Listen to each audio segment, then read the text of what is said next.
नमस्कार दोस्तों, honest coding में आपका स्वागत है। उम्मीद करता हूँ कि आप सभी अच्छे होंगे। दोस्तों, इस वीडियो में इंटरलिंक लैब से रिलेटेड फिर से एक इंपॉर्टेंट अपडेट को हम डिस्कस करने जा रहे हैं, जो है आपका लिंकर्स मैप। जी हाँ, कल खुर्रम भाई ने एक वीडियो बनाया इसको लेके और मेरे पास कम से कम पर्सनल व्हाट्सएप पे बहुत सारे मैसेजेस आए, फॉरवर्डेड एक्चुअली वो आ गए कि खुर्रम भाई ने ये वीडियो बनाया है, वो स्कैम बता रहे हैं, इंटरलिंक मैप को गलत बता रहे हैं। तो आपका क्या कहना है? आप तो सपोर्ट कर रहे हो, तो आप इसके बारे में बताओ, ऐसे कैसे चलेगा? वीडियो फिर से नहीं बना रहे हो। तो देखिए, वीडियो मैं रेगुलर कोशिश करता हूँ लेकिन बन नहीं पाता है। तो डेफिनेट सी बात है कि मैं कल नहीं बना पाया। लेकिन देखिए, आज ये नहीं है कि मैं खुर्रम भाई के एकदम अगेंस्ट हर चीज़ बोलना चाहूँगा या फिर कंपनी को सपोर्ट करते बोलना चाहूँगा। मैं अपनी राय या फिर मैं किस तरह से सोचता हूँ, या फिर मैं मेरी सोच से अगर फ्री माइनिंग पाए जैसे प्रोजेक्ट से भी अगर मैं लाखों कमाया, तो उस सोच को बस आप तक पहुंचाने की कोशिश करता हूं। बाकी मैं किसी को ज़बरदस्ती, क्योंकि यहाँ कमेंट करेंगे फिर वो भी गालियाँ देने लग जाएंगे। क्योंकि क्या होता है कि जब आप किसी को सपोर्ट करते हो तो वो क्या हो जाता है कि आप उसके प्रति कहीं ना कहीं भावुक रहते हो। तो मेरे को जो सपोर्ट करते हैं, डेफिनेट सी बात है कि मेरे प्रति भावुक होंगे। खुर्रम भाई को जो सपोर्ट करते हैं, खुर्रम भाई के प्रति आपको भावुक होंगे। तो उससे मुझे प्रॉब्लम नहीं है। तो मैं बस अपनी राय, अपना सोच, किस तरह से मैं सोच रहा हूँ और आप लोगों को क्या वो सोच सोचना चाहिए कि नहीं चाहिए, आप इस वीडियो को समझ के या फिर मैं जो आपसे कहता हूँ उसको समझ के फिर आप अपनी राय पर रखिएगा कि कौन सही है कौन गलत है। और उसको जस्टिफाई करने का जो दिमाग है, जो सोच है, जो माइंड है, वो आपका रहना चाहिए। ठीक है, तो चलिए मैं यहाँ पे कोशिश करता हूँ कि खुर्रम भाई ने जो बोला है वो उन बातों को हम यहाँ पे डिस्कस करेंगे कि उनके वीडियो को लेके मैं यहाँ पे एनालिसिस करने जा रहा हूँ। बाकी इंटरलिंक मैप कितना सक्सेसफुल होता है, कितना सक्सेसफुल नहीं होता है, बेचारा 1 महीना हुआ है, वो सांस भी नहीं ले पाया होगा, तो हम उसके पीछे पड़ गए। लेकिन खुर्रम भाई की जो बातें बोली गई हैं उसी को लेके मैं थोड़ा यहाँ पर डिस्कस करना चाहूँगा। पहला चीज़ हो गया कि इंटरलिंक को कहा गया है कि जैसे ज़्यादातर चीज़ें हैं पाई से चुराया गया है। पाई जो करते आ रहे हैं सेम टू सेम वो करते आ रहे हैं। जैसे पाई मैप को लेके बताया हो, मैप ऑफ पाई बनाया, इन्होंने लिंकर्स मैप बना के ले आए। तो और बहुत सारी चीज़ें हैं। माइन वो लोग माइन कर रहे थे तो ये भी माइन कर रहे हैं। और इन्होंने रेफरल बनाया तो इन्होंने भी रेफरल बना दिया। तो ऐसी चीज़ें खुर्रम भाई ने एग्जांपल दिया। हाँ, डेफिनेट सी बात है, ये चीज़ तो ये तो कम ही एग्जांपल है। मैं तो ये बोलूँगा कि जो आपका ये क्या बोलते हैं सिक्योरिटी सर्कल, हमारा वहाँ पे सिक्योरिटी सर्कल होता था पाई में, तो यहाँ पे इन्होंने ग्रुप सर्कल, पता नहीं कौन सा नाम है, ग्रुप सर्कल है इंटरलिंक में ना, शायद मैं भी भूल रहा हूँ, तो ऐसा बनाया। तो इससे मुझे प्रॉब्लम नहीं होनी चाहिए, क्योंकि जहाँ जहाँ पे अगर अच्छी चीज़ों को लेते हुए अगर आगे बढ़ता है तो हर प्रोजेक्ट, हर बिजनेस या फिर हर कोई भी दुनिया में चीज़ें बनती है। हमेशा अगर कोई उसको कोई एक नया चीज़ आ जाता है, बढ़िया आता है, उसमें अगर कुछ अच्छी चीज़ें होती है, उन अच्छी चीज़ों को हम आगे बढ़ाते हैं, प्लस उसमें जो कमियां हैं उसको पूरा करते हुए जाते हैं, है ना। जैसे एक एग्जांपल के रूप में ले लो, जैसे कि pi network, B network, interlink network, A network. अब ये नेटवर्क लगाने की क्या ज़रूरत थी? अगर मैं जैसे खुर्रम भाई से भी क्वेश्चन पूछ सकता हूँ कि पाई नेटवर्क ने नेटवर्क लगा दिया, बी नेटवर्क ने नेटवर्क लगा दिया, इंटरलिंक नेटवर्क ने नेटवर्क लगा दिया, आपने भी ए के आगे नेटवर्क लगा दिया, तो ये चुराने की क्या ज़रूरत है? इंटरलिंक ने 6 माइनिंग किया तो हर 4 घंटे में माइनिंग करवाया, तो ए नेटवर्क ने उससे चुरा के 4 माइनिंग करवा दिया। इंटरलिंक सेम तरह से फिर वो माइनिंग करवा रहे हैं। तो इससे कोई भी प्रोजेक्ट अच्छा ख़राब नहीं होता है। मेरा कहने का मतलब ये है कि इसलिए इस बेस पे ये नहीं बोलूँगा कि ए नेटवर्क चोरी कर रहा है या फिर वो क्या बोलते हैं स्कैम कर रहा है। नहीं, वो लॉजिक है। अगर कुछ चीज़ें अच्छी लगती है, कुछ चीज़ों पे का इन्फ्लुएंस भी होता है, तो उस इन्फ्लुएंस के चक्कर में अगर कोई अच्छी चीज़ों को हम आगे बढ़ाते हैं तो कोई प्रॉब्लम नहीं है।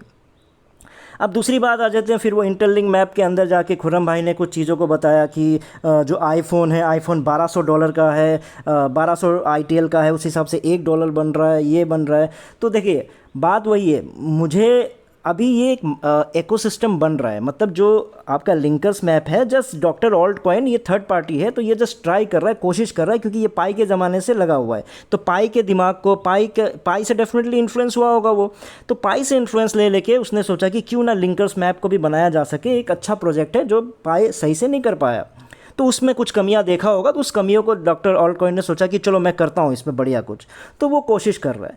तो ये जो आपका एक बना है, ये एक इकोसिस्टम, एक प्लेटफॉर्म बना है, तो इस प्लेटफॉर्म पे जो दुकानें रजिस्टर हो रही है, जो शॉप्स रजिस्टर हो रहे हैं, वो अपने दिमाग से लगा के अपने मन मर्जी से कैलकुलेशन कर करके अपने रिस्क के अकॉर्डिंगली वो अपने आईटीएल को वहाँ डाल रहे हैं। अब आईफोन जो खुर्रम भाई ने जो एग्जांपल दिया आईफोन का, सेम एग्जांपल मैं आईफोन पुराने आईफोन का दिया जहाँ पे 1200 आईटीएल लिखा हुआ है। पुराने आईफोन को छोड़िए, मैं आईफोन 17 प्रो मैक्स का आपको यहाँ पे देता हूँ, किसी बंदे ने 31 आईटीएल में उसको दे रहे हैं। तो आईफोन 17 प्रो मैक्स कितना है, 1.5 लाख के आसपास का है। तो 1.5 लाख के आसपास का, अब सोच के देखिए कि उसको अब 1.5 लाख को डिवाइड कर दो 31 से, 4,800 के आसपास बनता है। 4,800 को आप डॉलर्स में कन्वर्ट कर दो, $50 के आसपास बनता है। तो ये तो दुकानदार तो बड़ा रिस्क ले रहा है। मुझे तो नहीं लगता कि अभी ये आईटीएल अचानक $50 होने वाला है बहुत जल्द। तो ये बंदा क्यों रिस्क ले रहा है? तो सबकी अपनी अपनी है। लेकिन फिर खुर्रम भाई ने 1200 को लिया, तो 1200 को लेके जस्टिफाई करते हुए 31 को भी लेना चाहिए था, क्योंकि ये मार्केट जब दुकान नया नया जब प्लेटफॉर्म बनता है तो उसमें अपने रिस्क होता है ना। अभी तक ये आईटीएल आया ही नहीं है। जब आईटीएल आया ही नहीं है तो सब अपने अपने तरीके से जो जैसा रिस्क ले सकता है, जिसको जैसा प्यार लग रहा है, जिसको जैसा मन कर रहा है, उस हिसाब से वो डाल रहे हैं। धीरे धीरे जब ये प्लेटफॉर्म आगे बढ़ेगा तो अब कस्टमर्स बढ़ने लगेंगे, यूज़र्स बढ़ने लगेंगे, तो धीरे धीरे वो खुद वो मार्केट क्या होगा, वो अपने आप को सुधारेगा, रेट्स को सही करेगा, क्योंकि अब आईटीएल की वैल्यू भी तब तक आ चुकी होगी, है ना। तो अब ये खुर्रम भाई का ये भी कंप्लेन था कि भाई आईटीएल आया नहीं, आप आईटीएल यहाँ छाप रहे हो। तो बात वही है, मतलब मेरा तो यही कहना है कि गाड़ियाँ तो तब आएंगी ना जब आप रास्ता बना के रख दोगे। तो ये रास्ता बन रहा है, अब उस रास्ते में ठीक है तो लोग दुकानें भी खोलते चले जा रहे हैं कि भैया हो सकता है कि यहाँ से ग्राहक गुजरेगा तो मेरे ढाबे में आएगा, दुकान में आएगा, ये करके वो करके तो रिस्क लेते हैं लोग। पास होना फेल होना ये बात की बात है। तो खुर्रम भाई का जो $1200 आईटीएल वाला जो एग्जांपल है, तो फिर मेरे पास 31 वाला भी एग्जांपल है। तो इससे क्या स्कैम मानूँ मैं इंटरलिंक मैप को? नहीं, वो दुकानदारों को अभी लाने का, रजिस्ट्रेशन करने का काम कर रहे हैं। अभी तक लॉन्च भी नहीं किया, अभी तक तो आईटीएल ही नहीं आया, बस तैयारी चल रहा है। जिस दुकानदार ने जैसा जैसा रिस्क उनको फील हो रहा है तो उस हिसाब से वो रख रहे हैं। फिर और एक चीज़ है कि वो क्या बोलते हैं, खुर्रम भाई ने एक इंडिया के जैसे एक आलमंड वाला शॉप जो बादाम उदाम बेच रहे हैं, तो उसको लेके भी एग्जांपल दिया। उसको क्लिक करके देखें कि भैया क्लिक करके वो एक मार्केट खुल जा रहा है, क्रॉफोर्ड मार्केट। कौन कैसे भरोसा करेगा, क्या करेगा? तो यहाँ पे मुझे कहीं ना कहीं फील हुआ कि अब खुर्रम भाई बहुत एंटी हो चुके हैं इंटरलिंक को लेके, क्योंकि मुझे पता है कि खुर्रम भाई का जिस तरह से टैलेंट है वो इस तरह से जस्टिफाई, इस तरह से चीज़ों को नहीं देखते। क्यों मैं ऐसा बोल रहा हूँ? देखो, बादाम बेच रहा है, क्या बेच रहा है वो अलग बात है, ठीक है। अब बहुत लोगों को मेरे को ये भी दुख लगा कि कमेंट में बड़े खुश हो रहे थे, बादाम बेच के दिमाग बढ़ा रहे हैं, ये बादाम बेच रहा है, वो बात है। कहीं ना कहीं एक इंसल्ट टाइप का हो रहा है।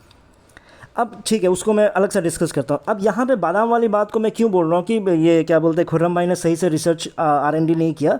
क्योंकि खुर्रम भाई ने क्या किए कि जो बादाम वाला पार्ट देखा, और बादाम वाले को देख के नीचे सीधा क्या देखा कि क्रॉफोर्ड मार्केट 545 मुंबई इंडिया। फिर उसको क्लिक करके उसके मैप पे चले गए और वहाँ पे उन्होंने दिखाया कि ये बड़ा मार्केट है, यहाँ पे कौन कहाँ किसको ढूंढेगा। लेकिन खुर्रम भाई इस तरह से नहीं है, मुझे पता है, क्योंकि यहाँ पे कहीं ना कहीं कंप्लीट एंटी हो चुके हैं। कहीं पे उस माइंडसेट से वो इन चीज़ों को देख रहे हैं, क्योंकि उसके ऊपर ही उस दुकान का नाम लिखा हुआ है, जिसका नाम है रेलिश एंटरप्राइजेस।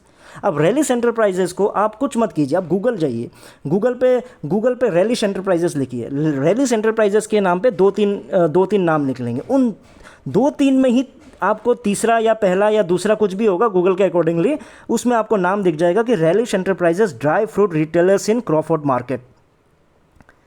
ठीक है, उसका नाम है बाकायदा।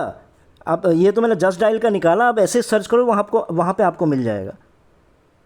लेकिन मैं बार बार जस्टिफाई नहीं कर रहा हूँ कि रेलिश मार्केट आपको धोखा नहीं दे सकता, एंटरप्राइजेस धोखा नहीं दे सकता, या आपको गलत तरीके का वो नहीं दिखा सकता है, आपको हो सकता है कि घटिया क्वालिटी का आलमंड बेच दे। ये बात की बात है। पहली बात है कि इसने रेलिश मार्केट जिसने भी यहाँ पे ज्वाइन किया, इसको किया, तो बंदा बेचारा तो कई सालों से चला रहा है, वहाँ पे गूगल में है, जस्ट डायल पे नाम है। लेकिन मैं इस चीज़ को सिर्फ उससे जस्टिफाई करने की कोशिश नहीं कर रहा हूँ, लेकिन जो जिस तरह से खुर्रम भाई ने R&D करके बताया वो चीज़ गलत है।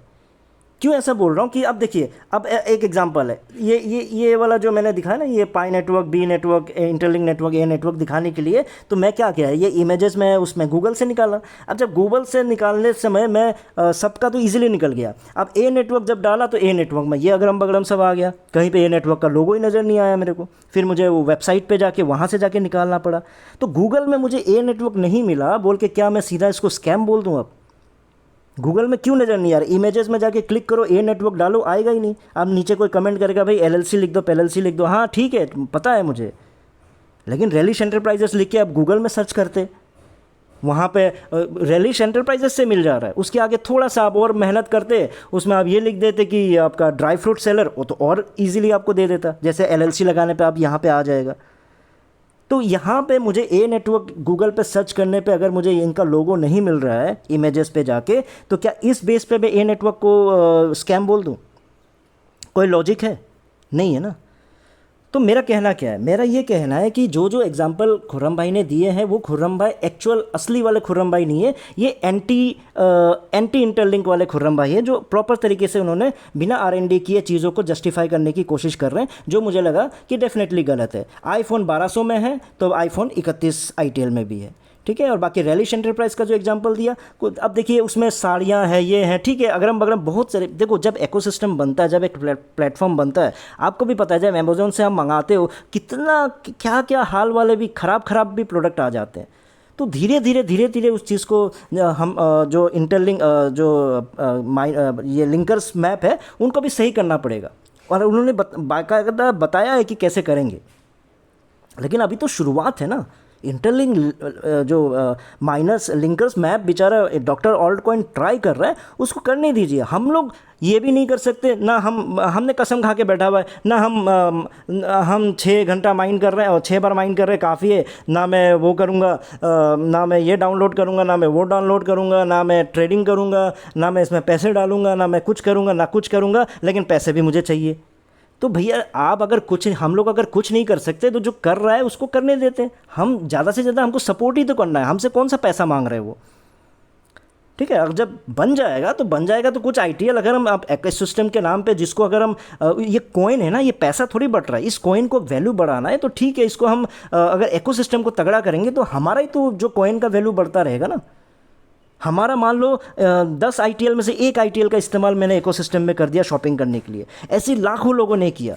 तो मैंने तो एक किया, लेकिन लाखों लोगों ने जब एक साथ किया तो क्या पता मेरा 1 ITL का मैंने इन्वेस्टमेंट किया, लेकिन मेरी वैल्यू इतना मिल गया कि हो सकता है वो ITL 5 ITL के बराबर मुझे उसका मुनाफा मिल जाए, क्योंकि पूरा इकोसिस्टम ने ये काम किया। तो इकोसिस्टम इस तरह से ग्रोथ होता है। सिर्फ शिकायत करते रहने, हर चीज़ को स्कैम बोलते रहने से, हर चीज़ पे नेगेटिव तरीके से देखने से नहीं होता है। सिंपल सी बात है। ये बेचारा ये देख रहे हो, ये कौन है? ये जेफ भाई साहब है जो अमेज़ोन का मालिक है। ये अमेज़ोन स्टार्ट करने के बाद 1 साल के बाद ये ऐसा फ़ोटो खिंचाता था, ये हाल था उसके, सिर्फ किताबें बेच रहा होता था वो, है ना। तो आज अमेज़ोन जो है उसको इमेजिन करो, और ये 1 साल मतलब 1996 का है, ठीक है, ये तब का फ़ोटो है। तो यहाँ पे बेचारा बैठा हुआ है किताबों के भीड़ में, यहाँ पे बस किताब को छोड़ के कुछ नहीं है इसके दुकान में अभी। तो लेकिन उस समय तो कितना बड़ा स्कैम फील हो सकता था ना, क्या है यार कि उस समय तो भाई ऑनलाइन किताब देना भी अजीब सा था। तो मेरा यही मानना है। तो जैसे कि अब ऑब्वियस सी बात है कि डी ऐप, जैसे खुर्रम भाई ने ये भी कहा कि डी ऐप नहीं चलेंगे, डी ऐप का प्रॉब्लम है, मतलब अभी फ्यूचर में चल सकता, अभी नहीं चल सकता। लेकिन मेरे लिए तो भैया यही प्लस पॉइंट है। मैं इंटरलिंक का साथ अगर इन्वेस्ट करना चाहूँगा तो मैं इसलिए करना चाहूँगा कि ये डी ऐप अभी तक कोई सक्सेसफुल नहीं हुआ, तो अभी डी ऐप अगर कहीं बाई चांस अगर सक्सेसफुल इनसे हो जाए, मैं कोई गारंटी नहीं बोल रहा हूँ, लेकिन अगर मेरा जैसा इंसान अगर इन्वेस्ट करेगा तो मैं ऐसे छोटे मोटे लाखों रुपए के लिए नहीं कर रहा हूँ। मेरा इन्वेस्टमेंट होगा कि ठीक है मुझे कुछ बड़ा कुछ तगड़ा मिल जाए तब मज़ा है ना।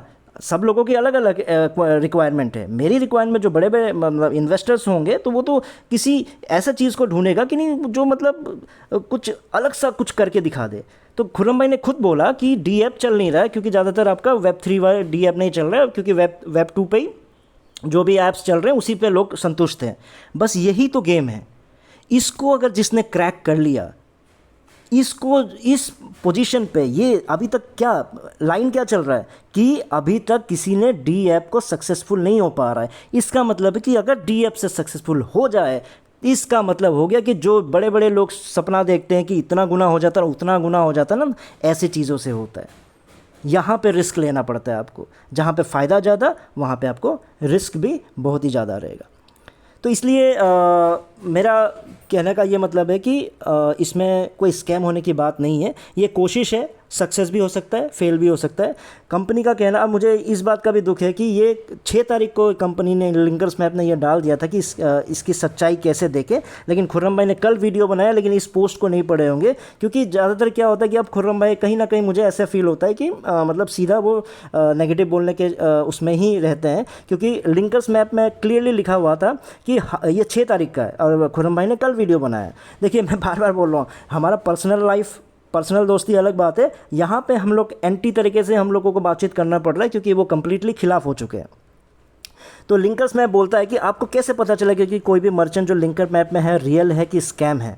वो धोखा भी दे सकता है, पैसा मतलब खरीदने के बाद मिलेगा कि नहीं मिलेगा। तो सिंपल सा है कि लिंकर मैप कहता है कि लोकल स्टोर्स जो है, ग्रोसरी शॉप्स बहुत सारे हैं, पता नहीं क्या क्या बेच रहे हैं, तो उनको आप जाके आसपास है उनको जाके चेक कर लो, वहाँ पे भी जाके चेक कर लो। तो इस तरह से क्या बोलते हैं, लिंकर मैप्स को भी पता चलता रहेगा कि सब कुछ जेन्युइन है ना। लोकल ही खुला हुआ है, तो जब लोकल खुला है तो लोकल कोई ना कोई बंदा गया है ना उसको रजिस्टर करवाने के लिए, तो वहाँ के आसपास के लोग भी अगर उसको यूज़ करें, ये करें, तो धीरे धीरे पता चल जाएगा सब कुछ ठीक है कि नहीं। टाइम लगता है इन सब में।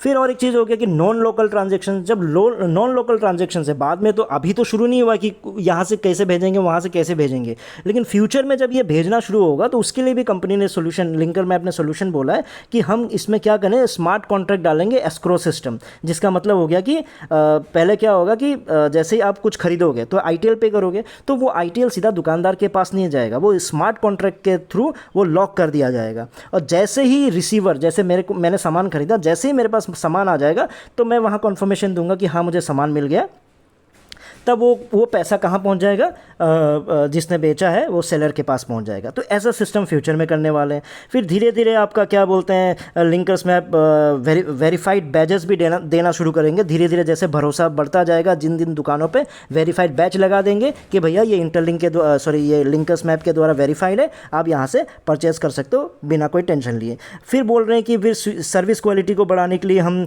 रिव्यू करेंगे, स्टार रेटिंग देंगे, बिजनेस लीडर बोर्ड्स बनाएंगे, कौन आगे कौन पीछे, ऐसे चीज़ें हम करने वाले हैं। ये 6 तारीख को दिया और 7 तारीख को फिर स्कैम बोल के खुर्रम भाई ने बना दिया वीडियो। तो मुझे लग रहा है कि ये खुर्रम भाई कंप्लीटली आप एंटी हो चुके हो, तो जिसके कारण मुझे ये जवाब में ये वीडियो बनाना पड़ा। तो आप लोग अपने अकॉर्डिंगली समझिए कि खुर्रम भाई ने जो बात दिया या फिर मैंने जो लॉजिक दिया, तो उस पर आप जस्टिफाई कीजिए, मतलब उसको कंपेयर कीजिए, अपना दिमाग लगाइए। मैं ज़बरदस्ती किसी को ना नेगेटिव करना चाहूँगा ना किसी को पॉजिटिव करना चाहूँगा। उम्मीद करता हूँ आप लोगों को कुछ समझ में आया हो। तो एक्टिव रहिएगा, जब तक आपके धीरे धीरे करके सबके वेरीफाई हो जाएंगे, टेंशन मत लीजिएगा। इस वीडियो में इतना ही था, फिर नए वीडियो में नए टॉपिक के साथ आऊँगा। तब तक के लिए टेक केयर, बाय बाय।